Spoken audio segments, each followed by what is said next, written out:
ما أريد من هذا الشعب إلا أن يزيد في الحمد والشكر إلى الله عز وجل، ويزيد من محبة الوطن،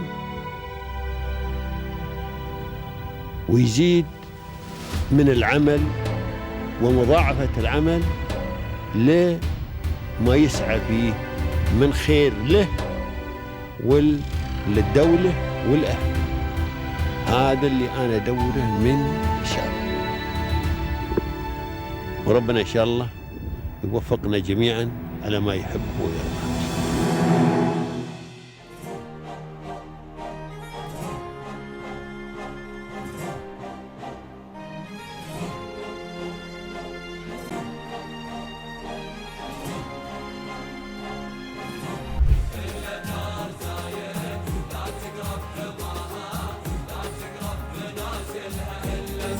So I think we are all thankful to the rulers, because many times, whenever I have had the interaction with either the ruler of Dubai or even the top government officials in the Dubai and the UAE, they are very, very positive and proactive.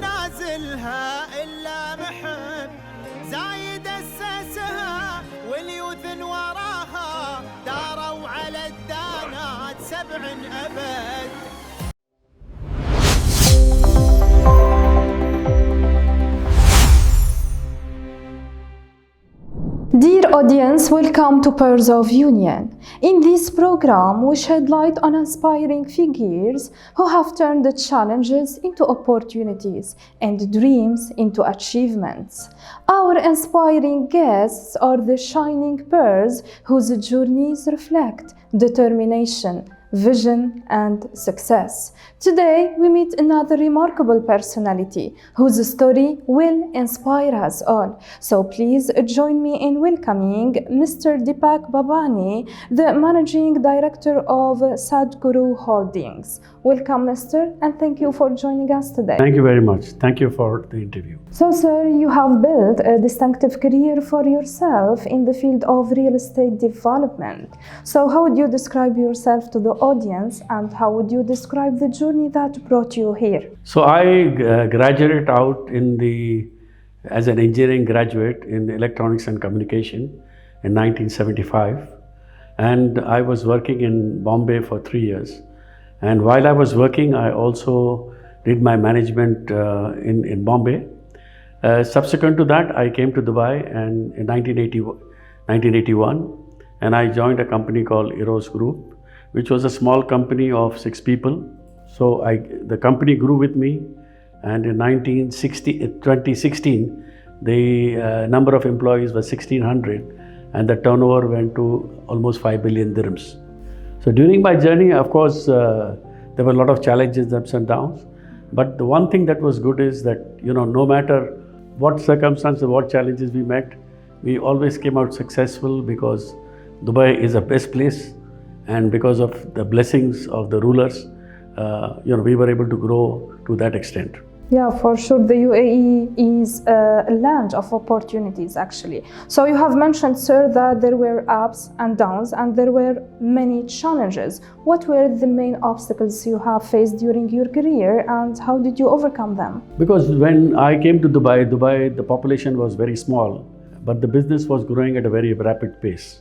So we were dependent on a lot of business with a lot of neighboring companies like Iran, Iraq, Pakistan, India, East Africa. So many times whenever the geopolitical situation in these countries changed, the business scenario in Dubai also changed.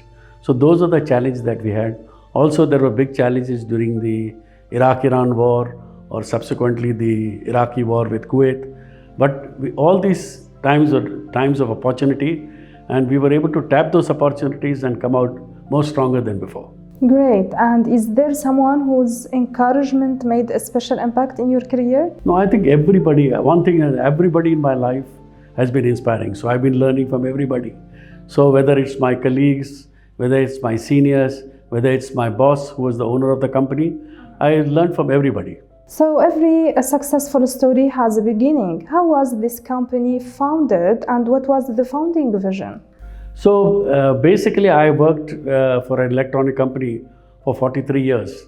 And my journey, the work was very hectic. So I was 70 and I wanted to slow down a little. So I decided electronics was getting very, very competitive. So I decided that, while I was doing electronics also, there were situations where I had to build infrastructure for my company. For example, the warehouses of the company, the showrooms of the company, the office building. So I got some idea on what real estate was, and I was always, as for my company, I was focusing on real estate as well while I was doing electronics. So I thought it was a good transition to move from electronics into real estate, because real estate at that time was in the very infant stage, and Dubai had given us the ownership areas where you could own land. So I took this opportunity of buying land, and subsequently when I retired from Eros, I decided to get into real estate. And what development philosophy does the company follow when designing and delivering residential projects in a competitive market like Dubai? So basically, I wanted to be different. So if you look at the building that I made, the first building that I made, I focused on large living rooms, large bedrooms, because these days room sizes are very small. So all the building that I have made, the apartments, the flats are around 1,300 square feet compared to the general area of 2-bedroom was only 1,000 square feet. Number two, I realized that there are a lot of Asians living in this country who wanted closed kitchens. So most of my apartments in the first building I made, were either closed or semi-closed kitchens. From the first building, when I rented out the whole building, I realized that my tenants were very happy with the kind of space that was available, but they had some feedback. So some of them said that they wanted a study in their apartment. The other people said that they wanted a maid's room. So when I incorporated the next building, I put some flats with the maid's room, some flats with a study, and also the study can also be converted into a children's room. So I have not gone the conventional way of the real estate where everybody makes like 1,000 square feet. I like to make apartments which are different from others, where my satisfaction I get is that the people who come and stay with me are very happy to stay in the apartment, and they can they can enjoy their stay with Satgurus. Perfect. And to enhance efficiency, what do you do? Are you, for example, using new technologies in construction and design? It's a blend, because many times I realize that too much modern technology also, many customers not able to adapt. So wherever it's possible, we are doing it. So for example, we are following all the municipal rules of for example, the security, the firefighting, and for example, the air conditioning, sustainability, green building.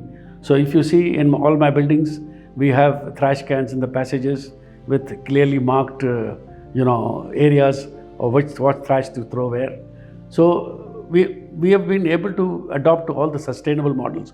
Also, using less of glass in the building, using more LED lights to reduce the electric power. So we are trying to adapt to all the kind of modern techniques.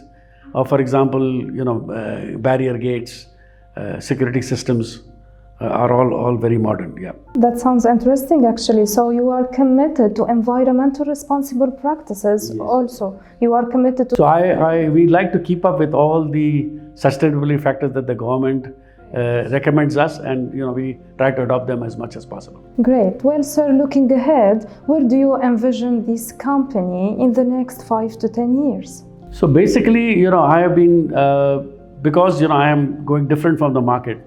I generally build and rent out. So I don't sell. I generally build and rent out. So I make one building at a time. So this was first project. I did my second project. I'm looking for land at the third project. I always also look at space. I don't take any plot at all. I look at the location of the plot, which is very important for me, so that it's more open and it gives a positive vibe to the tenants who come and stay there. Great. Well, sir, based on your experiences, what words of encouragement or guidance you would like to convey through our episode to the new generation and also to young entrepreneurs aspiring to build a career in the field of real estate development? The Dubai government has been very positive in their approach to the migration of people into Dubai, and they have been able to get in people into Dubai. So and real estate is one of the sectors that is growing at almost contributing to 30% of the GDP of the country. So since it's such a large contributor, I think it will continue to contribute. Also the new laws, like for example the golden visa, has encouraged a lot of people who want to save taxes from all over the world, whether it's nowadays even including America and Europe, want to come and settle in Dubai. So Dubai has almost become a center of the world. And I think the way the rulers are setting the new rules of the game and remaining on the edge of technology, I think Dubai will continue in the real estate. So I would say that anybody who wants to get into real estate, you're most welcome, because there is a very big scope, and the government is doing everything in terms of infrastructure or in terms of rules and regulations to attract more people to Dubai. So you have been here since a long time, and the UAE has for sure contributed to your success story. So sir, what is your appreciation message you would like to convey through our episode to the UAE and its rulers? So I think we are all thankful to the rulers, because many times whenever I have had the interaction with either the ruler of Dubai or even the top government officials in the Dubai and the UAE, they are very, very positive and proactive. And whenever we make any suggestions, and if they are positive suggestions, they're taking those suggestions and they're built on them. So I'm very confident that the way they are moving forward in terms of taking this country in the future, I have a lot of confidence in the UAE. Thank you so much, Mr. Deepak, for being a part of our program and for sharing your success story. It was my pleasure talking with you today. Wish you all the best. Thank you very much, and thank you for giving me the time to express my opinion on Dubai and the UAE as a whole. Thank you. We would like to sincerely thank our distinguished guest for this valuable discussion. We hope this episode has provided you with new insights and inspiration. Stay tuned for upcoming episodes for more enlightening conversations, and goodbye.